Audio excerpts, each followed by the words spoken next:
welcome to another episode of Deal Talk. I'm Deal Let's Talk. My guest of the evening is the co-founder of Gold Star Ride Foundation. He's an author. Ladies and gentlemen, you're welcome to Anthony Price. Welcome to the show. How are you? Great to be here. Thank you very much for having me. And for And- those, if you're feeling a little bit more adventurous, you may refer to me as the token squid. Token squid. That'd be my road name. And I was given that because I'm a Navy veteran. That's where the squid Mm, comes from. And I go to a lot of Marine functions. So they refer to me as I'm the token squid that goes to the Marine, that goes to the jarhead functions. nice. Well, thank you for your So, service. well, thanks for being an American worth fighting for. Nice. So like I want to dive in because I've been looking through your website, social media, and I know that you talked about this. You have been on numerous podcasts, numerous TV shows, radio Yeah. station. You've shared an amazing journey. But for my viewers, like what inspired you to start doing this? Somebody asked me to go for a motorcycle ride one day. Oh, I mean, it's nice. about as simple as things get. Somebody invited me to go for a Saturday afternoon motorcycle ride, and that Saturday afternoon motorcycle ride was there's a bunch of motorcycles, and we went to take care of a Gold Star family. And I fell in love with the concept. I fell in love with the idea. That was when I learned what a Gold Star was on that particular day, that particular motorcycle ride. That was about 9 years ago, I think now. Wow. 9.5, something like that. Um, but yeah, I just fell in love with the concept as soon as I saw, first of all, as soon as I saw what a Gold Star family is. Those are the immediate family members of somebody who's killed in the military. And maybe it has something to do with the fact that I'm a disabled vet myself that inspires me to want to go out and take care of my brother's families. And I'm using these kind of terms a little fast and loose, but I say brothers, but I mean sisters too. And it doesn't make any difference who the fallen hero is. Mhm. If we got a fallen hero, I just kind of think that it's part of my job is to make sure their family's taken care of. And that happened on that particular day, that first motorcycle ride that I went on, and I've been riding every year since then, and some years a lot more than others. I rode with that group for 3 years. And on the third year, I came to the organizers of that group and I said, this is really cool. We just got to figure out how to do it nationally because there's more Gold Star families than just the three in Minnesota that you visit every year. Yeah. And they all burst into laughter and they said, you'll never go national. It'll never happen. And then I guess those are famous last words is when you tell me I can't do something is when you're pretty sure I'm going to get it done. I've now completed 54 rides around the country. Wow. Something like 130,000 miles on the motorcycle, another 20 or 30,000 miles on our recreational vehicle. I don't know how many miles I've flown, but I've made it's become my destiny or it's my reason for getting out of bed every day. Your Get on the mission. motorcycle and go take off and go visit another Gold Star family. I have I've now visited 501 families. Just crossed over 500 here the first week in January of 2024. I had the honor of helping to celebrate the 105th birthday of the Nice. oldest Gold Star mom in the country, probably oldest Gold Star mom in history. And I got a call into her. She's got a helper that comes in and helps her every day. And I got a call into that helper because me and that Gold Star mom are supposed to go out and have ribs again this month. Nice. I promised her, found out she likes ribs. So I promised her I was going to take her to a restaurant. And yeah, so that's coming up pretty soon. So yeah, I've just been riding all over the country, collecting stories and doing my best to help the lives of the fallen heroes. So everything you can want to know about us is all available on the goldstarride.org website, right? Yeah. Goldstarride.org, that's where everything is. That's where you can find the book. I love talking about the book because when they first told me I couldn't do it, I started planning this ride. And let me see if I can come up with a picture in here. Um, but I did this ride. This is the actual ride. Oh, wow. That's the entire United States of America. And that red line represents the actual ride. When I got home from that ride, I averaged 307 miles a day, 7 days a week for 8 solid weeks. So 56 days of riding at least 307 miles a day. And incidentally, the first 14 days of that motorcycle ride were broke down. So we're actually talking about a number that's significantly higher than 307 miles a day. But I managed to meet 44 Gold Star families. Excuse me, 64 Gold Star families, Wow. 44 states. I made it to 44 states. And then after 56 days of being on the road, I came back home and I spent 30 days making sure that my wife still loved me. And after a month, she let me in the house. And then I sat down and I wrote that book. The book took a couple months to write it, but I had all the stories were fresh in my mind. I'm super, super busy with everything that I'm doing with Hmm. the Gold Star Ride Foundation because I have to do everything. Um, but there is a sequel. There's a sequel up here someplace, and it'll be hopefully we'll get around to writing that sequel.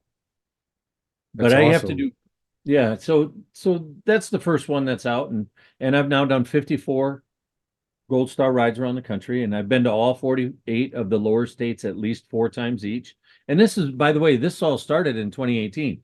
So this is all 5.5 years old. Wow. Wow. So this is what we've been able to do in the last 5.5 years. That's amazing. So Yeah. what do you do? You drive there, you speak to the loved ones of the fallen soldier Uh-huh. and bond. Like, can you walk me through that experience? Well, I can kind of try to walk you through that experience. Mm, The downside is there's no such thing as two that are even remotely close to the same. For mm, example, there was I couldn't tell you what ride number it was, but there was a time I was in the Florida Panhandle and I stopped to see this Gold Star mom, and she'd been a Gold Star mom for about maybe 4 or 5 years, so it was still kind of relatively fresh. But she actually told me that she was never going to smile again for the rest of her life. wow. And I'm a bit of a smartass. I don't know if that's coming out or not. I don't know if you can really tell that Mm, yet. Maybe as this conversation rolls on, you'll be able to pick up on the idea that I'm a bit of a smartass. But I sat and I talked to that woman for 3.5 hours, and I was pulling smart aleck jokes out, and I was trying to be funny, and I was trying to be glib, while at the same time trying to make sure that I respected uh, the fact that she's a Gold Star mom. I mean, you don't just they don't just walk around handing out gold stars to people who say, "Hey, I'll take one." yeah. You got to have a death in the family to to be a gold star. Um, but even with that, after 3.5 hours, I left there and I got on the motorcycle and down the road I went, knowing that I had completely failed to make her even crack a smile one time. She's the only one that's ever happened to. I've managed to get all of the other gold stars to at least crack a smile. Well, I take that back. There's two. There's a gold star dad I met in Houston, Texas. Um, and he was still really, really fresh. I think he was a year and a half, maybe 2 years since his son was killed. Mm, And I was with him for 2 hours. And in the 2 hours, I think we had about 10 minutes when he was not tears streaming down his face and his body convulsing because of how much crying he was doing. Just an amazing amount of sadness for these families that we go through. Um, One of the stories I like to tell is goes back to 2018. I was on this big long motorcycle ride, and every day I would check into the cheapest hotel I could find and try to get it donated. We mm, didn't have any money back then. Actually, we still don't have any money. So, but I don't like talking about money. Anyway, I'm in this cheap hotel and I find a way to check my email. And I get an email message from this woman who says, "You got to meet my best friend. She's Gold Star mom." And I write her back and I say, "Okay, well, judging from the town that you're in, I'll be there in 3 days. So let's have lunch. You can meet me. I'm going to meet some other Gold Stars there anyway. So we'll just get together and have lunch." So the day comes and we're meeting and we're having lunch, and there's like a dozen people sitting around the table at this restaurant. And the conversation is that convivial nattering that you get when you put 10 people together that don't know each other. Hmm. Stuff like how are the beans? Oh, I think I'm going to get the barbecued chicken wings or whatever, just stuff that doesn't matter. Yeah. And I was involved. This is the conversation we were involved with on this particular day. And we were halfway through the meal when suddenly this woman who's a Gold Star mom, she's sitting right on to my immediate right, and the others are all around the table there. Anyway, she just puts her fork down on the table, puts both her hands on the table, and she says, I just don't understand why my son would take his own life. Mm. And I immediately put my hand on top of hers and I said, he didn't take his own life. That was a sniper's bullet from 7,000 miles away. Wow. And everybody burst into tears. And I would like to take credit for that, but I can't. Somebody else said that before I did for the same meaning. But somebody else had told me that or uttered that phrase first. It's a country music singer named Rocky Lynn. He was actually the first person to ever say it was a sniper's bullet from 7,000 miles away. Anyway, our eyes all dried up and everything. We went back to that stupid little how are the beans kind of conversation.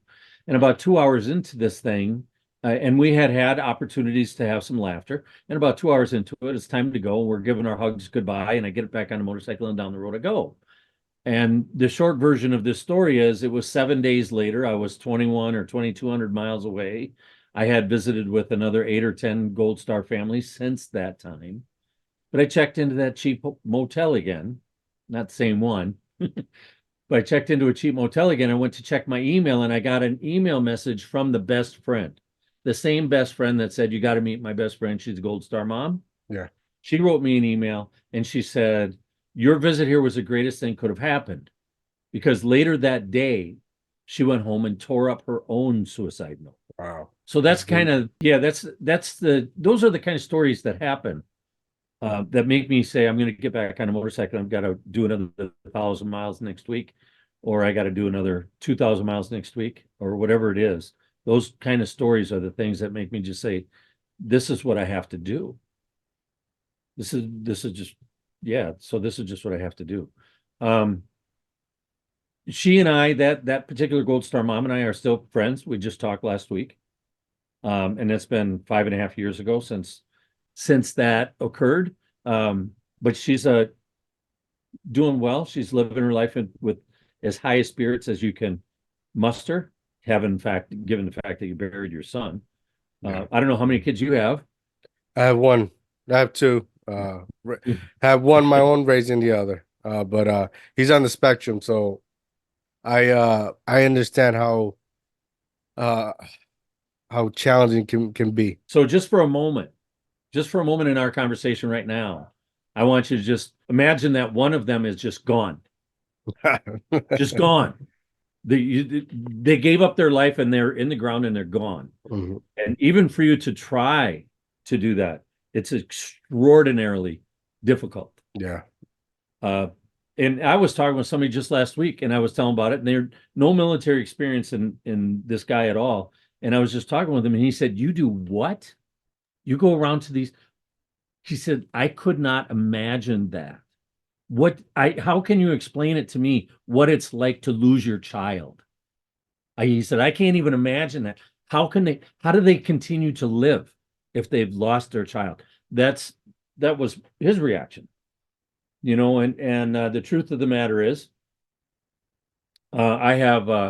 I got a bunch of kids, but I lost two of my own kids.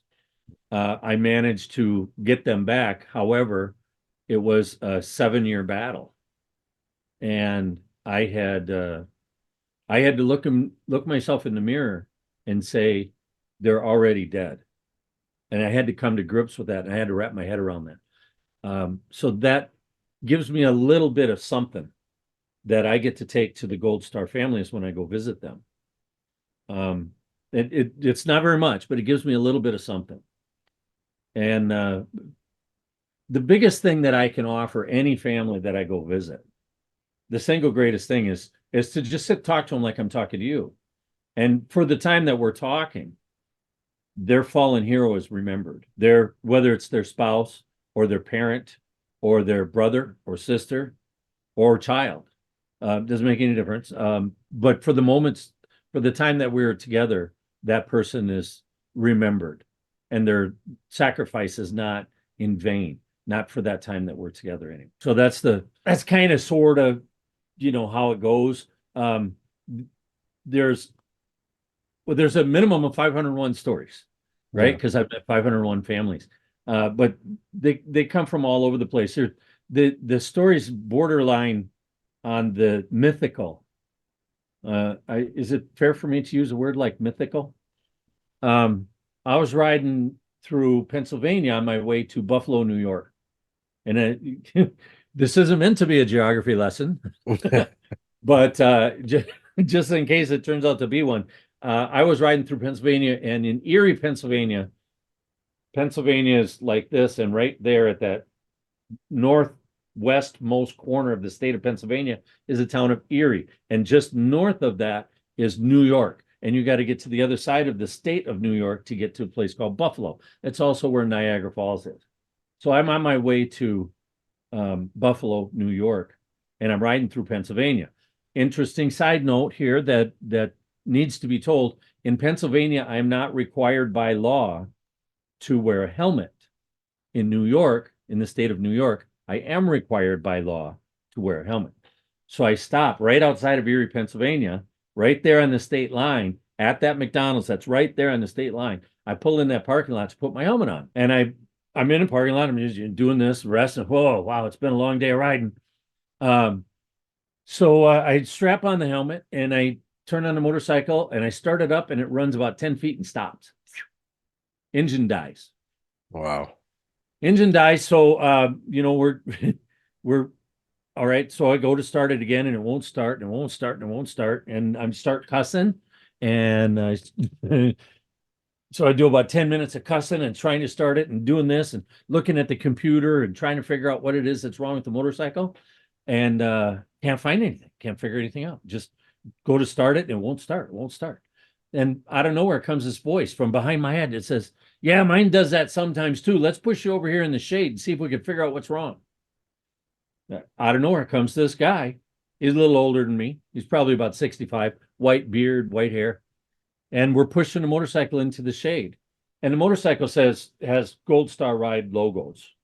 Oh, no. Oh, yeah. Here's one. Gold Star Ride logos. There's 11 of them on the motorcycle.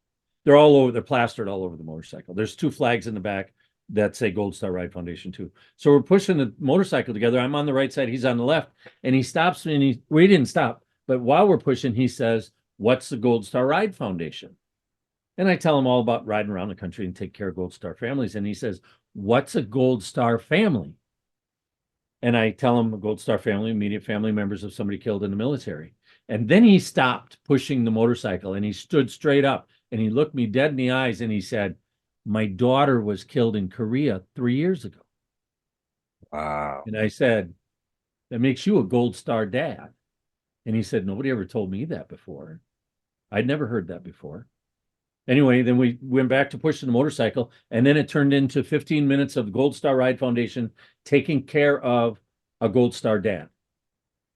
And he told me the whole story, how she was shot in the head, and all of the sadness that he had to go through, and how he was. As a matter of fact, there's a video of that's up on the website. You can look around, find the video. I think his name was Joe. You can find a video of me and Joe. I think it's called Serendipity on the Highway is the name of the video. But if you look at the videos on our website, you can find that one. Anyway, we're like 15, 20 minutes into talking about him being a Gold Star dad. And then he says, "Oh, I got to go get my grandkids. We got to figure out this motorcycle." And I said, "Well, let's just see what happens." And I put on the helmet and I hit the key and I hit the button and it started right up. And 4 hours down the road I went all the way, or 2.5 or 3 hours down the road, all the way It's like to meant to be. Lockport, New York. Okay, so why did the motorcycle die? It was I meant think to the be. motorcycle, I think the motorcycle died just so I could meet that guy. And these are the kind of weird things that happened to me. 2.5 years ago, was it 2.5 years ago already? It might have only been 18 months ago. Yeah, it was, in fact. It was 18 months ago in September. I was tooling through southwestern Minnesota on the motorcycle. Minnesota, again, geography lesson. It's right in the middle, right on top of the whole country. Anyway, I was driving through. I hit a deer on the motorcycle. I was driving the motorcycle. Deer was not on the motorcycle. Deer was just probably trying to mind his own business. But I was going 70 miles an hour when I hit that deer. Wow. Yeah, can you say should be dead? Because that's Yeah, the way it is. And probably. Yeah. 18 months later, I still wake up in the middle of the night going, why is it I'm still alive exactly? Because that should have killed me. And not only should it have killed me, I didn't even bother to crash the motorcycle. I kept the motorcycle upright and kept on going. And I went another mile down the road at 15 miles an hour because it was dark and I had no idea what kind of damage it was to the motorcycle. All I know is I couldn't see the highway anymore because it was nighttime, dark out, and my headlight was gone. So I only went 15 miles an hour down the highway, and I drove it right into the parking lot of the motel or that I was going to, the motel I was going to, checked myself into the room, and I went and checked it, and I called up my wife from the room, and I said, "Yeah, I had a little incident on the highway." She said, "What kind of an incident did you have?" And I said, "What? I bumped a deer." She's she started freaking out a little bit. You all right? You bumped a deer. What do you mean? I didn't, don't worry, I wasn't going very fast. I just bumped a deer. It's no big Just deal. 70 miles per hour. Yeah, and then I went out and the next morning when the sun was shining, I went out and took videos of the motorcycle. And those are, I think I posted those on the website too. Motorcycle is completely totaled. Completely totaled. The frame was bent, the forks are broken. The engine roll cage was bent on both sides of the motorcycle. And I don't mean just a little bend. I mean like they're A like lot. twisted into pretzels. And I called up a buddy of mine in Indiana. Got friends all over the country. That's kind of a cool thing. So I called up this friend of mine in Indiana and I said, "Yeah, I hit a deer." He says, "You hit a deer?" "Yeah." "At 70 miles an hour?" "Yeah." "And lived?" "Yeah." There was a pregnant pause and he says, "How many Gold Star families have you met now?" I said, "About 450. He says, "I guess you got about 450 guardian angels, don't you?" Mm. "Yeah, yeah.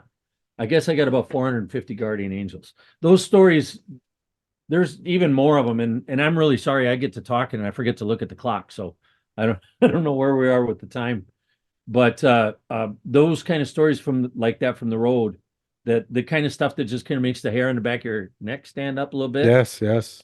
Okay, so I hit the deer in September. In December, I get a new motorcycle. In February, I'm riding across the country. I wanted to do a publicity stunt to go ocean to ocean in 2 days. I did not make it ocean to ocean in 2 days, so forget about that part. But anyway, I'm still out. I had 29 Gold Star families to see between Florida and Southern California. So that's the ride. I went from Florida to Southern California and back again. So I'm on my way back, and I still got a crap load of Gold Star families to see. But I'm cruising across New Mexico. Okay, geography lesson. New Mexico is just a little bit west of Texas. Okay, so I'm just tooling along. It's a beautiful day. First week in March 2023. Beautiful day, 85 degrees. Just a couple of little white puffy clouds floating around. I'm on US Highway 60. There's nobody on that road. I'm all by myself. I'm just enjoying the heck out of this entire motorcycle ride. And all of a sudden, the computer on the motorcycle throws a code. And I don't know if you know what that means. It throws a code. So allow me to explain. The computer monitors the engine. And if it detects that there's a problem with the engine, it will put you in limp mode so that you can limp the motorcycle home and fix it. So limp mode is 15 miles an hour. Got Okay, it. so motorcycle throws a code. I'm in limp mode. The nearest town is 25 miles behind me, but it's got a population of 60. So I know there's no help there. And I know the next town is 50 miles in front of me, and that's where I'm going. 15 miles an hour. Because there was no mobile signal. I couldn't make any phone calls. I was dead in the water. 15 miles an hour down the road I go. It took me 4 hours to get to Fort Sumter, wherever Billy the Kid is buried. That's the town I landed in. And there's a single gas station there. About 650 people live in that town. And I pull up to the gas station, 15 miles an hour. And I get out my phone and I start looking for help. And I get this tow truck driver on the phone named Alex. Alex is a great guy. If you're ever in Fort Sumner, call up Alex. Just say, Alex, I heard you were a great guy. Anyway, um, Alex says, I'll give you a tow anywhere you want to go, but you're not going to get that motorcycle fixed anywhere near here. And I said, where am we going to have to go? He said, we can either go 100 miles south to Roswell, New Mexico, or we can go 175 miles east to Lubbock, Texas. And I said, my next Gold Star family's in Lubbock. Let's go east. And he gets there with his tow truck. And just before we're putting the motorcycle on, I said, hey, I hit a bump right outside, right 2 blocks ago on the edge of town. I felt the back wheel jump like I hit a pothole or something. Mm-hmm. But I'm only going 15 miles an hour, and the front wheel didn't jump. I just felt the back wheel jump.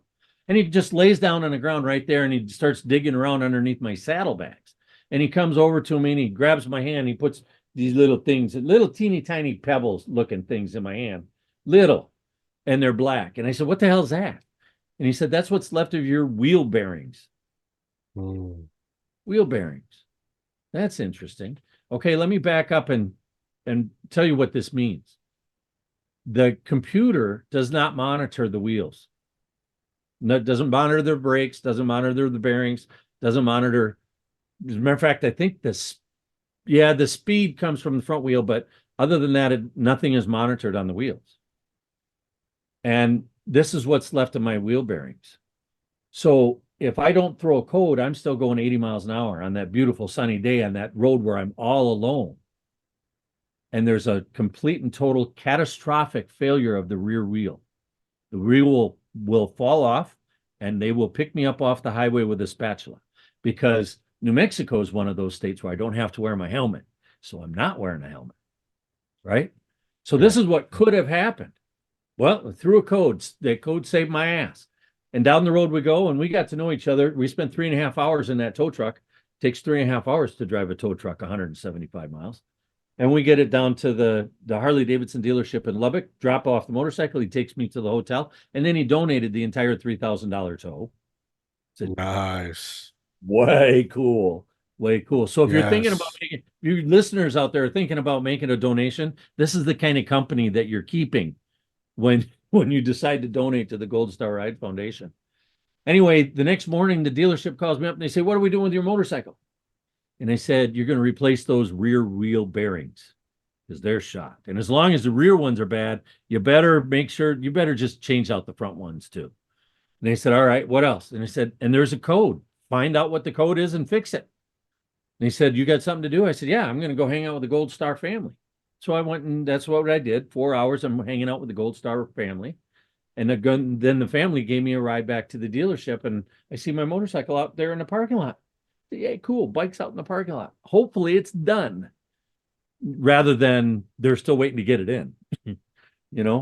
So I go up to talk to the technician, the manager there, service manager, and I say, bike's outside. What's going on? He said, yeah, it's done. I said, cool, it's done. That's wonderful. What'd you do? Well, we put in new wheel bearings like you asked us to. I said, okay, awesome. What else did you do? Nothing. I said, what about the code? I said, what code? There was no code. I said, the computer has a history and remembers all codes throughout time, right? Since it was brand new. I said, did you check the computer's history? Yep. And nothing. No codes.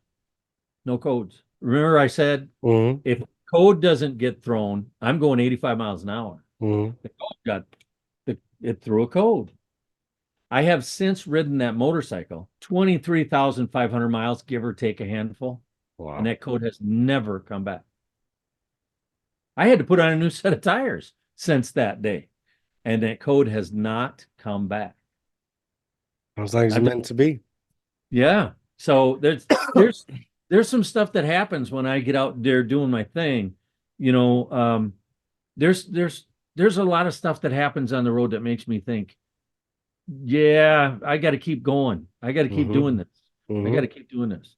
And I got to keep writing the books. And, I'd love to just crack this bad boy open and read something to you. Yes, please. Yes. I'm not a very good reader. I will tell you there's a spot in the book that I often like to try to paraphrase. there's a spot in the book where I talk about being lonely. And I don't know where in the country you are. New Right. Jersey. I see. I should have looked that up. I got a great story from New Jersey, but this isn't one of them. This is the story from the book. I was driving through West Texas between San Antonio and El Paso. And I was on, I think it's US Highway 90 or US Highway 81. It parallels Interstate Highway 10 on the south side, right? So I didn't want to take the freeway. I wanted to take the US Highway because there's less traffic and it's a little bit more enjoyable if you got to do 7 hours on a motorcycle, which is the distance from San Antonio to El Paso. It's 7 hours at 80 miles an hour. I wanted to be on the road that had the less amount of traffic. It's four gas stops between San Antonio and El Paso, four gas stops on the motorcycle. It's Texas is a big place. Anyway, I talk about the loneliness of being out on that road. So there was a stretch of highway. I went a full hour, and I knew this because I was playing a CD that was an hour long, and it started playing over again. So I knew that I had been riding for a full hour, and I've been going probably 80, 85 miles an hour, had the cruise control set. But for this 1 hour, I saw no living thing that breathes air. There was the occasional tumbleweed, the occasional cactus, but there was no snakes, there were no armadillos, there were no raccoons, there were no skunks, there was no animals at all. And I neither did I pass a car or have a car pass me or meet a car on the road. Nothing for a full hour at 85 miles an hour. So it was during this stretch of road that I got to say, I got to have I got to have conversations with God, and I wasn't always yelling at him. Anyway, that story's in the book. But yeah, I had one of the most remarkable things ever was going across New Jersey Turnpike. Mhm. So every year I do, as you mentioned at the beginning, I do a lot of podcasts and I do a lot of radio interviews and I do a lot of television news and I've been featured on Fox News once.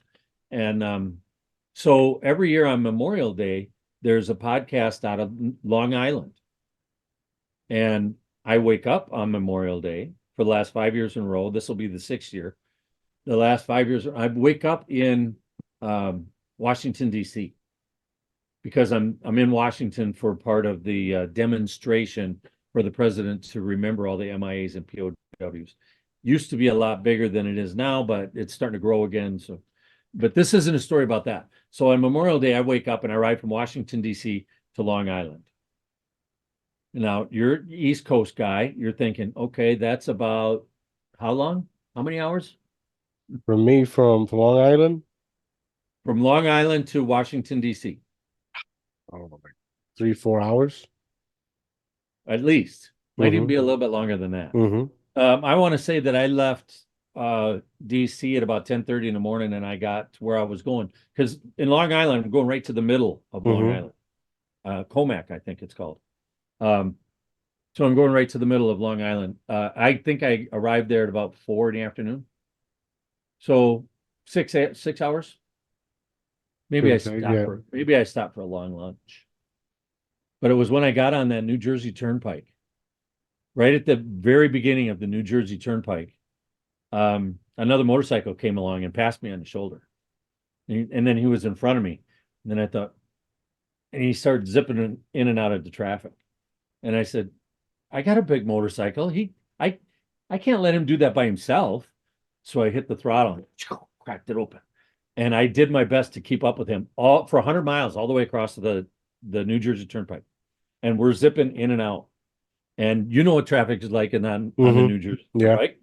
So we're like, both of us are doing both lanes. We're passing on the right, passing on the left, and we're making lane changes with inches to spare between the back tire and that bumper of that car, and Wow. inches to spare between the front tire and the bumper of that car.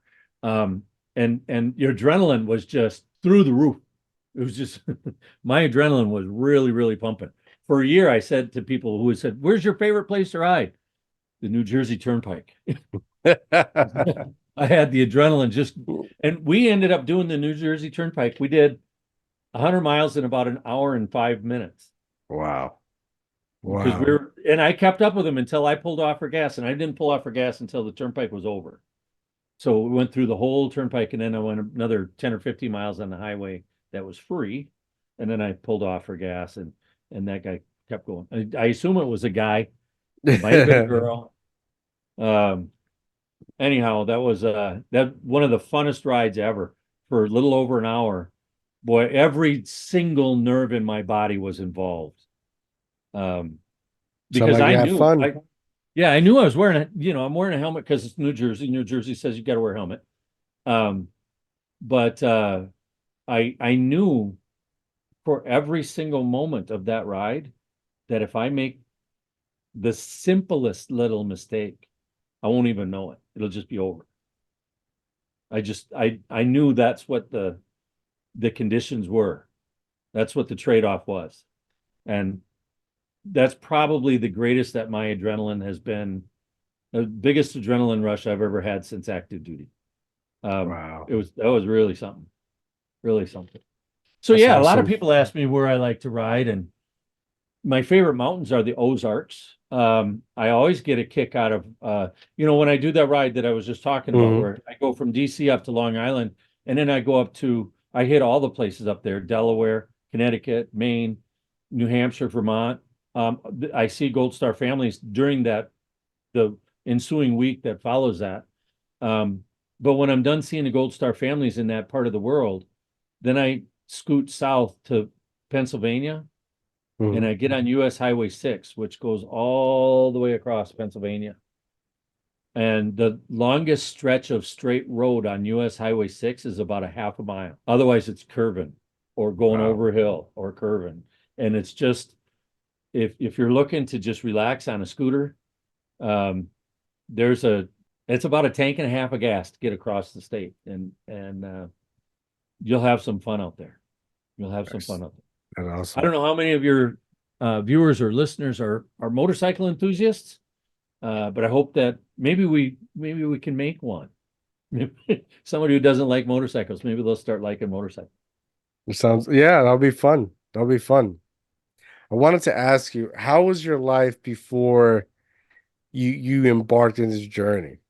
Because like ever since you started, it's like it's giving you Yeah, life, it's giving you meaning, purpose. the good thing about it is that what I'm doing now. The good thing about it is that it's such a full faceted thing. Mm, So I'm a co-founder of the organization. I ride the okay. motorcycle. I visit the families. I'm also the one who handles all the email, writes all the checks, um, does all the interviews. The I'm also face. I'm also the guy who builds and maintains the website. I'm the guy who does anything that we do at all on social media. Mm, All of that stuff is at my fingertips. I'm the guy who writes the books. I'm the guy who negotiates the publishing deal. Incidentally, the publishing deal on this bad boy is that all the money goes back to the foundation. Um, so that's the good part about it is even if I'm like right now, I'm at today is we're getting toward the end of the week, and I haven't been on a motorcycle this week. And last week I was only on a motorcycle one day. There are so many other things that I have to do that entails. it's not just sitting on a motorcycle all the time. Yeah. So, although there are a lot of days when I wish it was. When I get to go out on the 2 week rides, when I'm just nothing but riding motorcycle for 2 weeks, there's a lot of good moments that come with that. But there's a lot of bad moments that come with that too. Like last March when I was cruising across West Texas and I had to ride in the rain for 3 tanks of gas. And when it finally, and I'm getting about 150 miles per tank. Okay. So 3 tanks of gas in the rain, and the rain finally breaks and the sun comes out, and then the wind picks up and the wind is going 50 miles an hour. Wow. And what happens when the wind picks up to 50 miles an hour and you're in West Texas? Sandstorms that block out the sun. Wow. You don't get those in Jersey. No.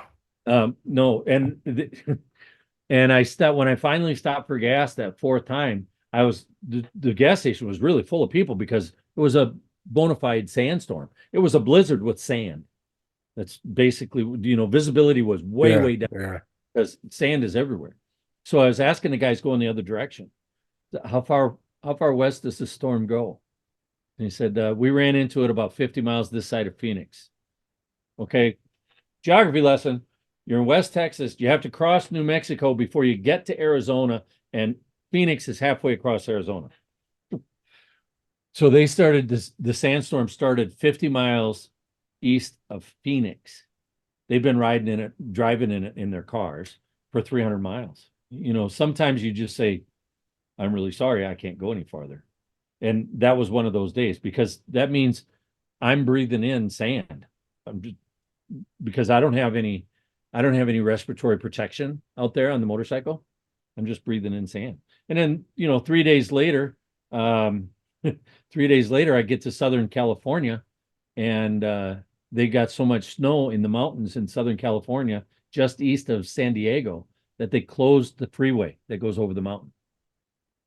I said, okay, I'm on a motorcycle and I got to drive through a snowstorm that shut down the road. So yeah, there's some negative stuff that comes along with it. But when you know you're on a mission and you know exactly what that mission is, for me, it's to visit that next family that I have never met before. I don't have any idea what I'm going to find. I don't have any idea how well we're going to be able to get along. I don't know how well I'm going to be able to convey my own personal empathy for their loss. I don't, I, but I'm just going to go. And if that means I have to spend a day riding in the rain, that means that's what I'll do. If that means I'm going to spend 2 or 3 days riding in the rain, that's what I'll do. If that means I'm going to ride in the snow, that's what I'll do. I'll try to find a way to go around that mountain, Yeah. but Definitely. that's what I'll do. That's what I'll do. A few years ago, I was dumb enough to ride across Arizona in August. And I don't know how familiar you are with the weather in Arizona, but August is when they get all of them temperatures like 117 to 120 Yes. degrees. Yes. And I know that everybody loves to say it. Yes, but it's a dry heat. Yeah, well, so is an oven, but I'm not going to stick my head in one. Um, but I made the mistake of riding across Arizona in August, and I actually fell on the ground from heat exhaustion 3 times in 2 days. Wow. One time, the first time I fell on the ground, I actually made it into the convenience store, and I was just reaching for the refrigerator door handle that had water in it, and I just missed it, and it just fell on the floor, and I'm laying on the floor, and I'm like, my eyes are like half open and half closed, and I'm just kind of like trying to gather up enough strength so I can get that bottle of water out of the refrigerator. And this guy walks by me with this little kid, and he's just, okay, don't step on the man, son. Horrible. So strange things. And then the other thing happened that I was stopped at the airport and I just sat down in the shade. I went inside the airport and I sat down in the shade. And the security comes along and he said, you can't leave that motorcycle there.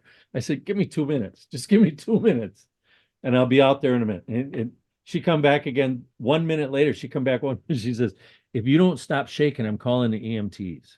I'm giving you 20 seconds to stop shaking.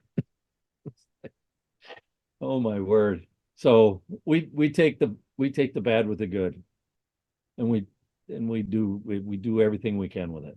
I It's don't think there's amazing. a I don't think there's a state in the union that I have not ridden in the rain in. I think I've ridden in the rain everywhere. Even in Arizona, I rode in the rain in that desert. Um, yeah. It's incredible. What's the name of the The book? Talking about name this of the book. book is Yours very sincerely and respectfully, the true story of the Gold Star Ride Foundation's 2018 journey across, around, and through America, remembering Gold Star families. Yours There you very go. sincerely and respectfully. I do not have, I should have one of everything here, right? Um, when I stop to visit a family, one of the things I leave behind is a plaque. So I've got this, it's not much, it's just a little trinket. But it's 3/4 of an inch thick, and it's wood and it's engraved. And engraved in this little plaque is something called the Bixby Letter. The Bixby Letter was written by Abraham Lincoln. And if your movie trivia is right on par tonight, it was the opening scene of the movie Saving Private Ryan. I don't know if you remember that movie Saving Private Ryan or not, But there's two generals talking in an office, a big opulent office, and one of them reads the letter to the other one, and that's their motivation for going to get Private Ryan Mm. because his brothers had already been killed. Anyhow, it's lovingly referred to as the Bixby letter, and the Bixby letter expresses the condolences from Abraham Lincoln to a woman who lost 5 boys in the Civil War. So apparently, that's the cause and effect of why that letter was written. We took that letter and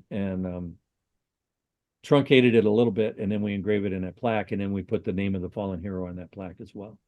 So we leave them with one. But the reason I'm mentioning all of that is because the letter is signed, yours very sincerely and respectfully, A. Lincoln. Yours very sincerely and respectfully, Token Squid. I hear that. Well, Yeah, you so do we're you're doing an amazing job. You're doing an amazing job, an incredible job. Man, it's an honor to even speak to you for everything you have done for all these fallen soldiers, for their families. Not everyone would do the same thing you're doing. So thank you. it's an honor to be able to do this. It really is. And I was in a place, you know how we humans, we talk about how everything that happened in my life prepared me for this moment. Yeah. I'm sure Patrick Mahomes said that after you won the Super Bowl. Um, but it is intensely true in my situation. It's really, really true. I studied psychology for 25 years as an amateur psychologist. I wrote a self-help book about 15 or 20 years ago. I'm a disabled vet. I'm unable to work at any for anybody. Um, and my life had just been thrown into a wood chipper, and I was trying to figure out how to swim my way back up to the top after that little incident when I went to see the first Gold Star family.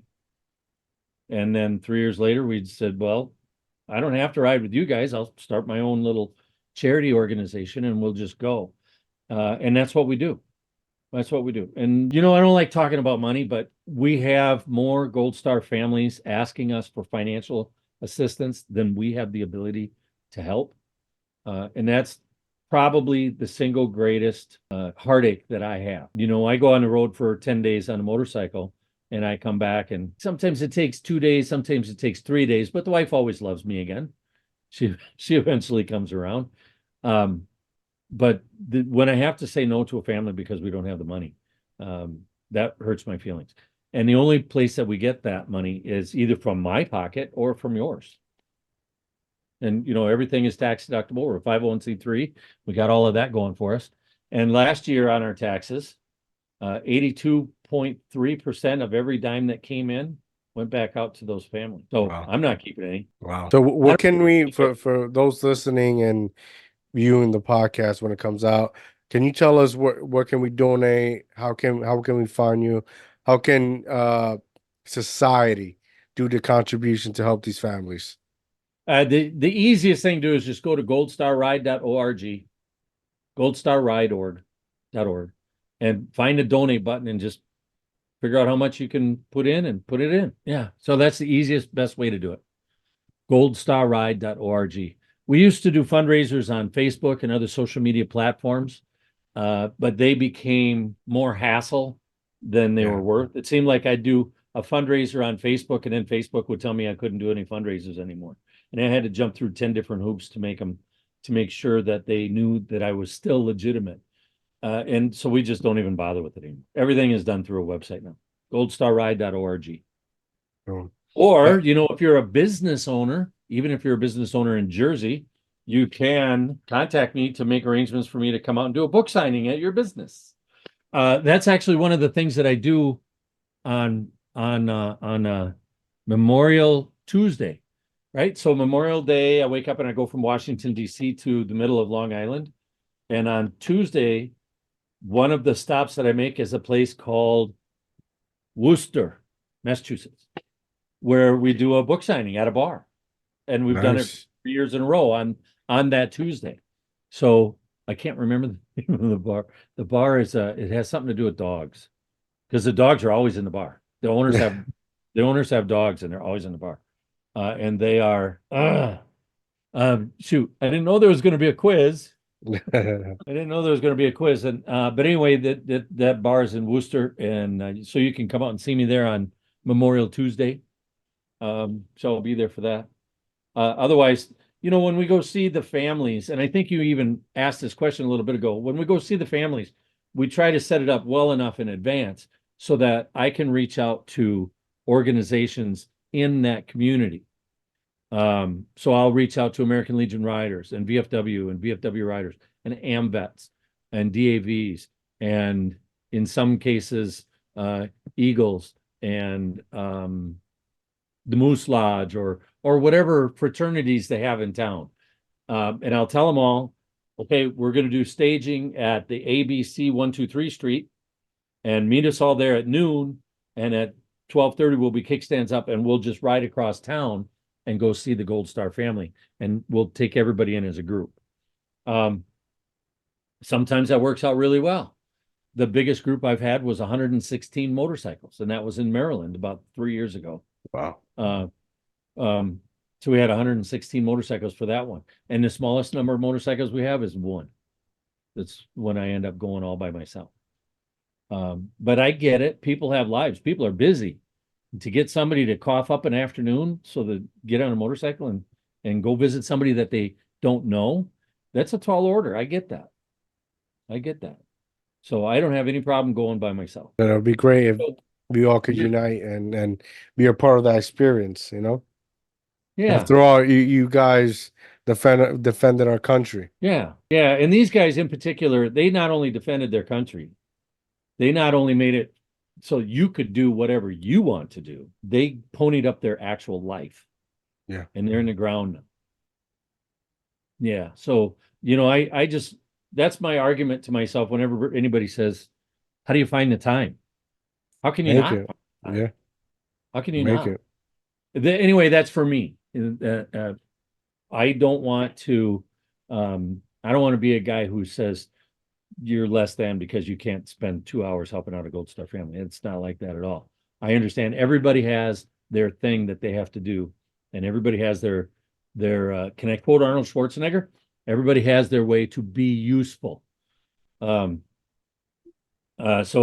I'm not gonna hound anybody for whatever it is they're doing, but I will invite everybody to come and join me if they can. Yeah. Before we go, please tell the people where they can find you, find your organization, follow you on social media, and get your book. The most important part, get your book. Yeah, that so helps the the social cause. media stuff is all at Gold Star Ride. Everything is at Gold Star Ride except Facebook. Because Facebook is facebook.com/Gold Star Ride 2017. That's when we first started it, so that's how Facebook knows it. But Instagram, Tumblr, Twitter, and all the rest of them, I think in LinkedIn also, it's all at Gold Star Ride. So that's how you can find us on social media. But again, the biggest, easiest way to find us is at goldstarride.org. That's our website. There's links to all our social media on our website. There's pages filled with nothing but videos. There's pages filled with nothing but pictures. There's pages filled with things that we're doing and the book. You can buy the book off the website also. If you remember the title, Yours Very Sincerely and Respectfully, you can also buy it if you choose to at Amazon.com or BarnesandNoble.com. However, if you buy it from one of those two places, I won't autograph it. If you buy it from our website, I'll sign it before I send it out. Boom. There you have it, ladies and gentlemen. Go support him. Go support his amazing organization. Go follow him on social media. Get his book now. Show your support. Show your love. Make sure to go to Deal Talk TV on YouTube. Like and subscribe our channel. Go follow me on Instagram at Mr.JimSpartane. Anthony, it's been an honor. Have a good night, guys. I'm out.